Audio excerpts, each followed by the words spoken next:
Hello बच्चों, कैसे आप लोग आपके समझ में होंगे। आज हम लेके आए हैं JCRT क्लास 6 का ज्योग्राफी यानी भूगोल का चैप्टर 2 जिसका नाम है ग्लोब अक्षांश एवं देशांतर का सभी प्रश्न उत्तर। इससे पहले मैंने ज्योग्राफी का चैप्टर 1, हिस्ट्री का और हिंदी का और इंग्लिश का ये सब का चैप्टर्स ऑलरेडी दे रखा है। अगर आपने अभी तक नहीं देखा है तो एक बार जाकर उसे ज़रूर चेकआउट करें। मैं लिंक आई बटन और डिस्क्रिप्शन दोनों में दे दूँगा। और अगर चैनल पर पहली बार आए हैं तो चैनल को लाइक से सब्सक्राइब करके बेल आइकन को जरूर प्रेस कर दें ताकि हर आने वाले वीडियो का नोटिफिकेशन आपको टाइम टू टाइम मिलता रहे। तो चलिए देर ना करते हुए शुरू करते हैं।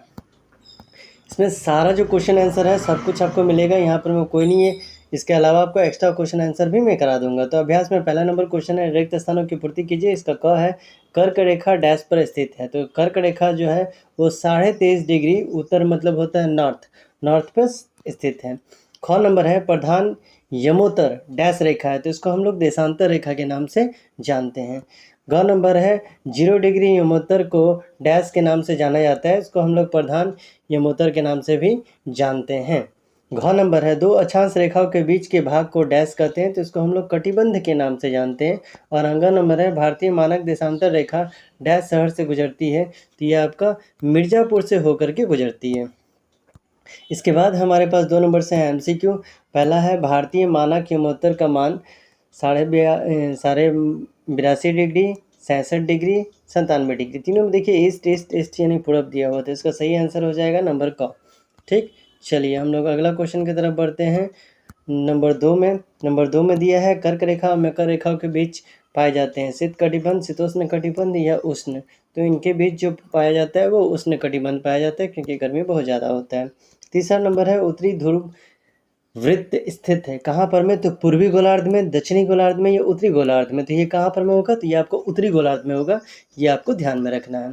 आगे बढ़ने से पहले एक रिक्वेस्ट आपको करना चाहूँगा कि अगर आपने अभी तक चैनल को सब्सक्राइब नहीं किया है तो कर लें और ज़्यादा से ज़्यादा शेयर किया करें ताकि आपकी तरह आपके फ्रेंड को भी फ़ायदा मिलता रहे। और अगर कोई पर्टिकुलर चैप्टर का चाहिए तो वो भी आप मेंशन कर देना। अगर उस पर ज़्यादा कमेंट रहेगा तो मैं उसके ऊपर भी बना दूंगा जल्द से जल्द। चौथा नंबर है, रांची से गुजरने वाली अक्षांश रेखा का क्या नाम है। मकर रेखा, कर्क रेखा या वैश्वत रेखा। तो ये हो जाएगा कर्क रेखा के नाम से जाना जाता है जो रांची से गुजरता है। अब यहाँ से क्वेश्चन आंसर आपका शुरू हो जाता है। जैसे कि आप देख पा रहे हैं, 3 नंबर निम्नलिखित प्रश्नों का उत्तर संक्षेप में दीजिए। पहला है, ग्लोब क्या है। तो इसका उत्तर हो जाएगा, ग्लोब पृथ्वी का लघु रूप में एक वास्तविक प्रतिरूप है। एक छोटा सा पृथ्वी का, एक इतना छोटा में हम पूरा पृथ्वी को दिखाने का प्रयास किया गया है। लगभग उसी तरह से ये दिखता है जैसे इसमें दिखाया गया है। ख नंबर में दिया गया है, अक्षांश और देशांतर रेखाओं के जाल को क्या कहते हैं। तो आपको याद रखना है कि अक्षांश और देशांतर रेखाओं के जाल को हम लोग ग्रिड कहते हैं। क्या कहेंगे, तो इसको हम लोग ग्रिड के नाम से जानेंगे।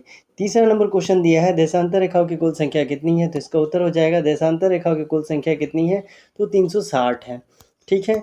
चौथा नंबर में आपसे बोला गया है, अक्षांश रेखा किसे कहते हैं। तो इसका उत्तर हो जाएगा, विषुवत रेखा से किसी समान कोणीय दूरी वाले स्थानों को मिलाने वाली अक्षांश रेखा को हम लोग अक्षांश रेखा कहते हैं। अक्षांश रेखा सतह पूर्व से पश्चिम की ओर, कहाँ से, तो ईस्ट से आपका वेस्ट की ओर खींची हुई जाती है या खींची जाती है। अंगों नंबर में पूछा गया है, सर्वाधिक सूर्यताप किस कटिबंध में होता है। तो सर्वाधिक सूर्यताप जो है हम लोग को उष्ण कटिबंध में देखने को मिलेगा क्योंकि यहाँ पर में गर्मी बहुत ज़्यादा होता है इसी ताप के वजह से। 6 नंबर में आपसे पूछा गया है, मकर रेखा का अक्षांशीय मान क्या है। तो इसका उत्तर हो जाएगा, मकर रेखा का जो अक्षांशीय मान है वो 23.5 डिग्री साउथ है। ठीक है। तो ये था आपका चैप्टर 2 किसका, तो ज्योग्राफी का। कौन से क्लास का, तो आपके क्लास 6 का। आपको करना क्या है, ज़्यादा से ज़्यादा इसको शेयर करना है। मिलते हैं अगले वीडियो में, तब तक के लिए bye bye and take care.